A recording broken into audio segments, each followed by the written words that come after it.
And this morning on Today's Kitchen, spicing things up. You don't need a passport to capture the flavors of food from around the globe.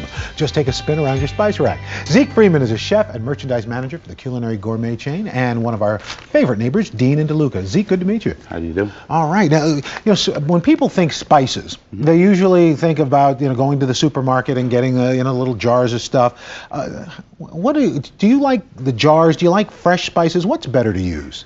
Fresh herbs are fantastic. All spices are generally dried. Right. We like we like them packed in tin so that the light doesn't get to them, because light breaks down the spices very quickly, and airtight. How long can you keep spices before they start to lose their zing? 3 to 6 months. So really? Yeah. Because I know a lot. Especially if they're in glass. Especially, I mean, you want to keep them cool, dark, dry place. Very much like myself. Cool, dark, and dry. Anyway. What are we making today here, Zeke? We're making a striped sea bass. Well, the idea, we put this together with the idea of having a very Mediterranean feel, reminiscent of summer, but with winter ingredients. Using spices, using our pantry, and using fish, which is great in the market right now because the waters are cold. Alrighty, so what do we start with? We have a North Atlantic sea bass, okay? And then when you're looking for sea bass, as far as freshness, what are you looking for? Just like any other fish, when you go to your fishmonger, you want to ask him to see the whole fish. You want to look at the eyes for clarity. You want to look under the gills for a nice red, clean color. If you're really out there, you can smell inside the belly for you want a clean sea smell. So you don't want a fishy smell. You don't want a fishy smell. You want it to smell like the sea. We start with a good piece of fish. Absolutely. All right. Okay. Then we're going to sweat some fennel. Fennel's good in the market right now because it, just like shallots and ramps, they're coming up. They're early spring, late winter. They're the first things that start popping up out of the ground. So we have a little bit of shallots and fennel that we're going to sweat together. Okay. And then we're going to add some basic pantry items that all of you probably know. We have some olives, fantastic olives from Liguria, which is in northern Italy. They're packed in olive oil, which is great. They're already pitted, which is really nice. Sun-dried tomatoes, which I'm not really normally a big fan of, but these are also packed in olive oil so that they stay really moist. Okay, let's start sweating. Okay, let's do that. As it were. Now, you like olive oil with this, right? I love olive oil with this. This one we're using a Tuscan olive oil, so it's fairly spicy. Has a great spice to it. Now, could you replace the vegetable, the fennel, with something else? You could use celery.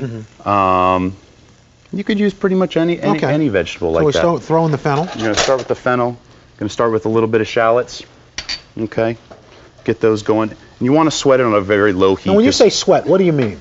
Sweat is literally they're gonna steam in their own moisture. We don't want any coloration. We don't want to caramelize. Okay. We want to keep all the vegetables nice and clean. So we're going to cover that up for a second so it keeps the steam in. And then what are we using? What are we doing with the spices? What are we doing with the spices? While we're sweating. You, my friend, are you going to grind these up for me? Okay. Now what do you have? What we have here is a little bit of white pepper, fennel, and celery seed. Okay. Okay. All very Mediterranean. Fennel obviously is gonna complement really nicely with the fennel. We have sweating.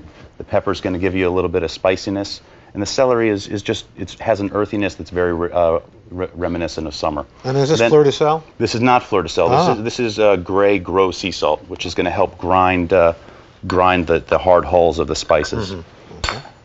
You familiar with that thing?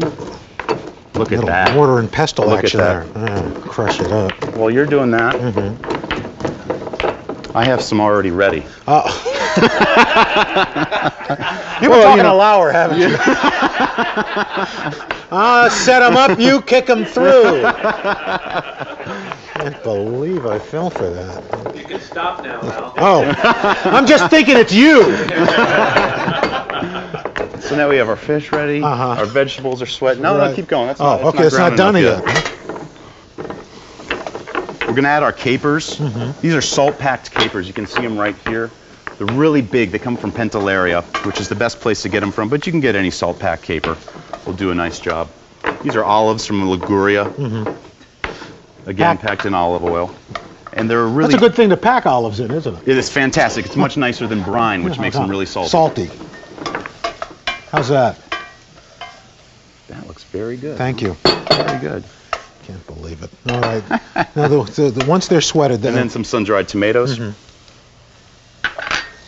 a sprig of mint. What's the mint for? The mint's just going to add a little bit of mint.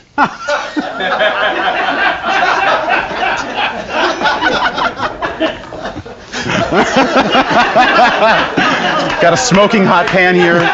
We're going to put our sea bass skin side down. Ask a silly It's going to sear it really nicely. Well, you know why? Why do you add the other stuff? There's certain flavors you want. It's going to add a freshness. It's nice to start it in now, and we're going to finish the dish. We're going to have with to a call little the bit of fire freshness. department here? Zeke, why do you use the fish? Actually, why would you use fish? So we're going to sear this for about 1 minute on the skin side. And then how long? Then we're going to flip it over, sear it for another minute. Okay. All right. And do we have a... At home, we'd have a fan. It'd be pulling out. At home, we'd have a fire smoke. detector going on. That's what we'd have. All righty. All of our ingredients are getting nicely sweat there. Going to flip this over. Oh, thanks for coming in and helping. Hi, Zeke. Hello. Good job. Thank you. Handling that guy. Do we have a finished version? So one of the we do have a finished version. One of the reasons we did this is to have the spices on there and they're toasted, really toasted now. Going to toss this in our pan. Okay. Just like that. Turn Very off nice. the heat. Cover it up. And Real quickly. voila. We got to bring it out real quick, Zeke. So you can see this. This is the finished Well, you product. check out our website at Open the today.msnbc.com. lid for the big finish, Zeke. There it is! Ta-da! Have a good day, everyone. We'll see you tomorrow. This is Today, watched by more viewers than any other morning news program ever. Tonight, it's